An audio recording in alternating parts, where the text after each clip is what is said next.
Hello po muli mga kababayan, nagbabalik po muli ang inyong lingkod, si Katambay Manong po, dito po sa Tambayang Makabayan, komento po na inyong lingkod mga kababayan. Magandang umaga po muna, tanghali, hapon, gabi, madaling araw po sa atin lahat. Saan man sulok ng bansa tayo naroon o mundo, ay naway maingatan po tayo mga kababayan. Ito po, samahan niyo po ko, komentuhan po natin to mga katambay. At ipakita po natin sa taong ito at sa mga taga-subaybay nito na ang isang dating Pangulong Duterte ay napakaraming ginawa sa ating bansa at kapaki-pakinabang. Pero yung kanila pong ginodiyos at talagang mukhang doon po yata sila nagkakapera yata, mga kababayan, ay wala pa po itong maipagmamalaki. Maliban lang po sa puro paninira lang po nila sa mga Duterte. Wala pa po silang maipagmalaki na talagang mararamdaman po natin ang ginawa po ng kanilang minamanok, mga katambay. Puro paninira lang po. Ngayon po, sinisiraan po nila ang dating Pangulong Duterte. Ay sinasabi pong Duterte nyo, suko na daw po, suko na. Ang dating Pangulo, suko na raw po sa administrasyon po ng Pangulong Marcos, mga tambay. At itong tao na ito, yung sinasabi nga po natin, isa po ito sa sinasabi po nating nagpakatanga, nagpakabobo, at nagpakagago dahil yata sa pera, mga kababayan. Hindi kaya? Pakinggan po natin at tingnan din po natin yung isa po na pinakikinabangan po sa Metro Manila. Yung pinakikinabangan po nila. Sila po ang nakikinabang sa Metro Manila. At yung ating mga kababayan na walang kakayahan pumunta sa mga malalayong lugar para makakita ng magandang tanawin. Tanging si dating Pangulong Duterte lang ang nagbigay po sa kanila ng kalinisan sa Metro Manila. Mamaya, papakita natin. Pakinggan po muna natin itong tao na ito, mga tambay. No? Kay VP Sara, ang kanyang tatay, si dating Pangulong Duterte. Sabi, forget impeachment! Sabi ng tatay. Sabi ng tatay na ang anak hindi makapagpaliwanag doon sa confidential funds at sobra-sobra at labis-labis kung humingi ng pondo sa gobyerno. Forget impeachment daw ho, mga kababayan. Nandyan na pala si Chi. PH needs peace. Aba, peace. Akalain mo yun. Biglang nagpipis si dating Pangulong Duterte samantalang yung mautog nila sa kanila unang nag-umpisa. Sa kanila unang nag-umpisa, yung pasigaw-sigaw, mga bossing ng bangag ang Pangulo. Biruin mo tapos ngayon, Pilipinas daw po kailangan ng kapayapaan. Sabi ni Ginger Cat, PI, tang, di maaasahan sa panahon. Mga boss, si Pamosera, yung mga bagong dating po, pagkatapos ng vlog na ito, pagkatapos ng live na ito, maglilipatan po tayo dun sa second channel natin, na Mark Ramos Uncensored, mga kababayan. Dito po, medyo yung mga banat natin, o yung medyo, The key to being rich is knowing what counts. Tatry natin na malinis, no? At walang mga madidiin at masasakit na salita. Bakit to? Kasi may mga nanonood dito na mga minor. Doon sa isang channel natin na Mark Ramos Uncensored, ilalagay yung link dyan ni Jordan G para makalipat agad kayo. Medyo madidiin na po yun. Medyo makakarinig po kayo ng medyo PI ng konti. Ayan, may maririnig na daw po PI. Ayan po, binabanatan po nila yung mag-ama, ang Vice President, binabanatan niya po at ang dating Pangulong Duterte na humihingi raw po ng peace na ang kaguluhan daw po ay nanggaling naman daw po sa pamilya Duterte, lalo daw po yung maisog, mga tambay. Sila raw po ang nagsimula ng kaguluhan sa bansa at yung sinasabing masira ang unity team. Totoo po ba yon? Siya lang po nagsasabi nun, mga tambay, dahil siya po ay nagpakagago, nagpakatanga at nagpakaluko dahil yata sa pera, mga kababayan. At sinasabi po raw po na sobra-sobra daw po humingi ng pera, pondo, ang Vice President. Totoo po ba yun? Sobra-sobra, kinikitil nga. Ngayon nga 2025, yan laki ng binawas sa pondo niya, di ba? Napakarami niya programa na hindi na po magpapangsyon, di ba? Dahil nga po sa pagkitil ng pondo niya. Tapos sasabihin mo, sobra-sobra humingi ng pondo. Binibigay ba? Kailangan pa na aproba ng Pangulo yon. At syempre, hindi lang po Pangulo, kailangan pa rin po ng aproba ng kumukontrol daw ng pera sa institusyon ng Kamara at kasama yata ang Senado. Yung kumukontrol doon, kumukumpas. Sila ang masusunod, hindi ang Vice President. Di po ba? Dahil nga po itong vlogger na ito ay hindi po siya bobo, hindi po siya tanga, at hindi rin po siya gago. At hindi rin po siya nagpapabayad, mga katabay. Totoo po ba yun? Kung ito ay matinong tao at matinong vlogger, makita mo lang yung ginawa ng dating Pangulong Duterte, yung mga proyekto niya, nakapakipakinabang sa taong bayan, lalo sa Metro Manila. Di ba? Na ngayon ay pinakikinabangan na po ng mga Pilipino, lalo ng mga nasa Maynila, na halos po lahat doon ay galit po. Galit po, mga vlogger po doon ay galit na galit po. At detractors po ng dating Pangulong Duterte. Pero nalinis po yung lugar nila. Yung lugar po nila nalinis. Panoorin po natin ito. Ito po ang ating makabayan na ang nakikinabang po ngayon at dumadagsa po sa Metro Manila at dinadagsa po ang Manila Bay na sinasabi po nila nung panahon po na nililinis siya ni dating Pangulong Duterte ay aksaya lang daw po ang pera dyan. At aksaya lang daw na lagyan po ng Dolomites yan. Diba? Naging Dolomites Beach yan. At naging pamoso na po yan. Naging resorts. Naging pasyalan na po ng mga kababayan natin. Lalong-lalo kung wala kang pondo o budget papuntang Boracay, Palawan, Camiguin, kung saan man na magagandang lugar po sa Bicol. Hindi mo kayang puntahan. Pero ngayon, meron na po sila sa Maynila, pasyalan dagat sa pamamagitan po ng dating Pangulong Duterte ang kanyang political will. Ang dating Taian, Basurahan, ngayon ay pasyalan na po na wala po rito nakikita ang mga detractors kasama demolition job para sa mga Duterte. Tingnan po natin ang itsura po ng Manila Bay, mga katambay. Ano lang po natin. So dito na tayo sa loob. Grabe daming tao. Tingnan niyo naman po yung sitwasyon ngayon sa loob ng Dolomite Beach. So karamihan sa mga dumalo sa event today, ayan, hindi nakalimutang pumasyal din dito. Ayan po, past 1 PM, mas lalong dumami yung tao dito sa loob. Ayan, may announcement yung ating security guard na hindi na kinakaya ng portalet yung CR, no, yung portalets. So ina-advise ng ating mga security personnel doon muna mag CR, no, sa may Luneta. Maapaw na daw yung dito sa Dolomite Beach nga. Dahil sa dami ng tao ngayong hapon. Grabe, oh. Tignan nyo naman yan. Okay. So, silip naman tayo sa loob ng Dolomite Beach. Fast forward natin. Dumalo sa event today. Ayan, hindi nakalimutang pumasyal din dito. Ayan po.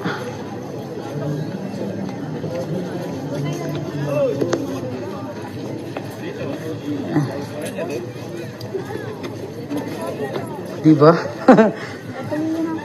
Nakakatuwa. Ayan, o, tingnan nyo po. Ayan. So, halos yan mga nakaputi po, no? Kasi mga dumalo or dadalo po sila sa National Rally for Peace doon sa may Quirino Grandstand.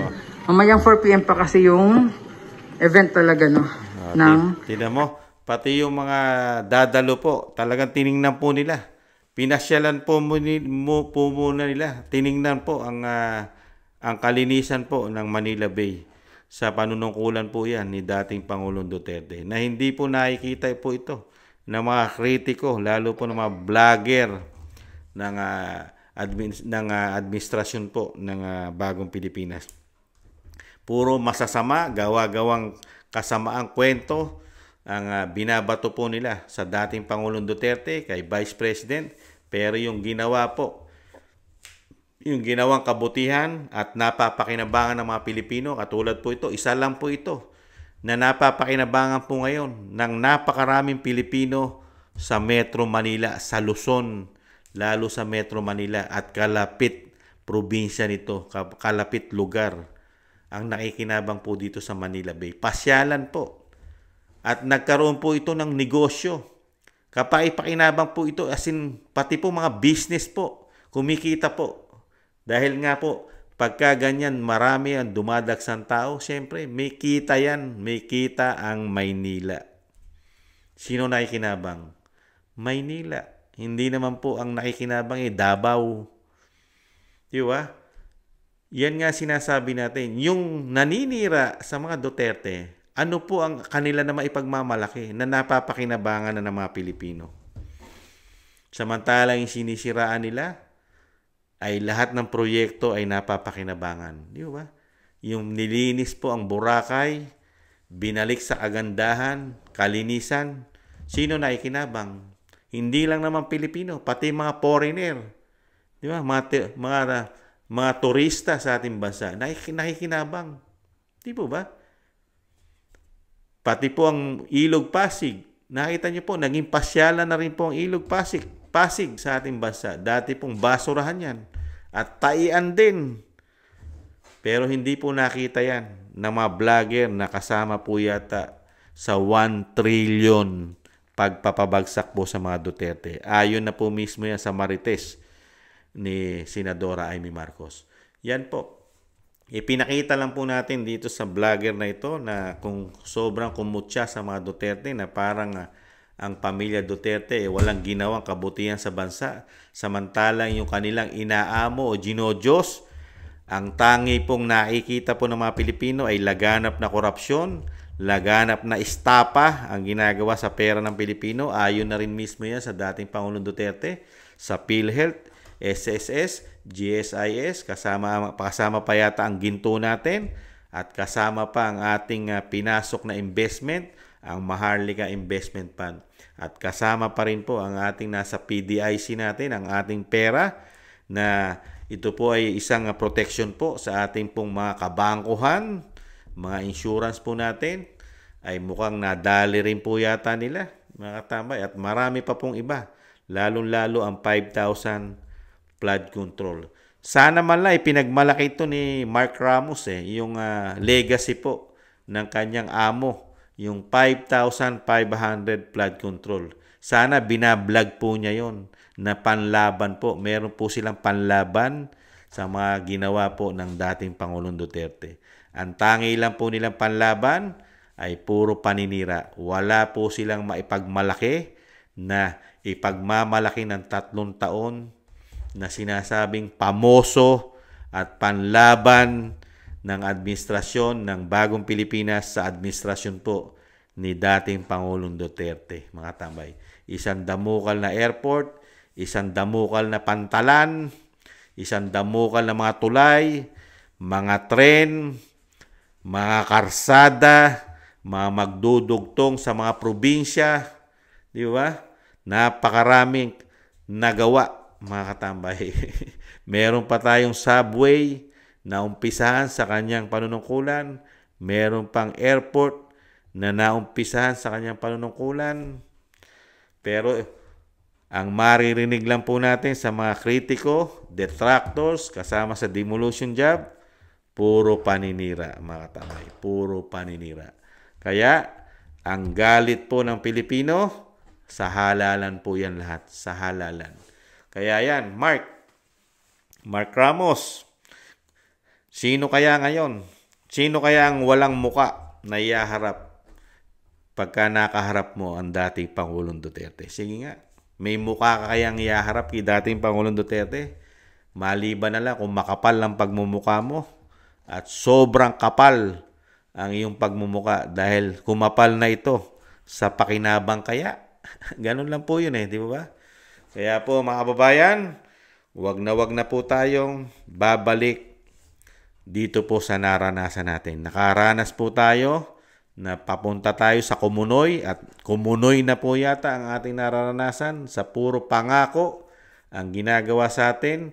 Puro release statement ang ginagawa nila. Puro statement ang ginagawa po. Lalong-lalo po sa ating pera at programa kuno nila, mga kababayan. Napakagaling mag-release na statement pagka ang usapan na ay budgeting, pondo na ng ating bansa ang pag-uusapan. Mga tambay, napakaraming promises. Hindi na po naubusan ng pangako, promises, ang bagong Pilipinas. Pero napakaswerte po ng bagong Pilipinas kasi napakarami po nilang ginagamit yata na ataktog. Tagalinis, mga taga-tuwid, taga-dribble, para mawala ang issue sa kanila, lalo sa kaperahan. Napakarami po yata ang ginagamit po. Pera. 1 trillion kaya? Yun kaya yon? Yung sinasabi ni Senadora Amy Marcos? Yun kaya yon? Para siraan mo na siraan. Pero tayo, nakikita natin ang mga nagawa. Ang mga nagawa ng mga Duterte. Kaya mahirap pong silang tibagin. Kahit anong paninira ang gawin nila, hindi po hihina ang pamilya Duterte, lalo ang Vice President. Paano hihina? Meron bang politiko na mahina, lalo sa survey? Mahinang-mahina kung araw-araw mong binabakbakan? Meron bang mahina na politiko at ayaw na sa kanila ng majority ng Pilipino? Kung araw-araw mo to hindi nilulubaya siraan, ganun ba ang isang mahinang politiko?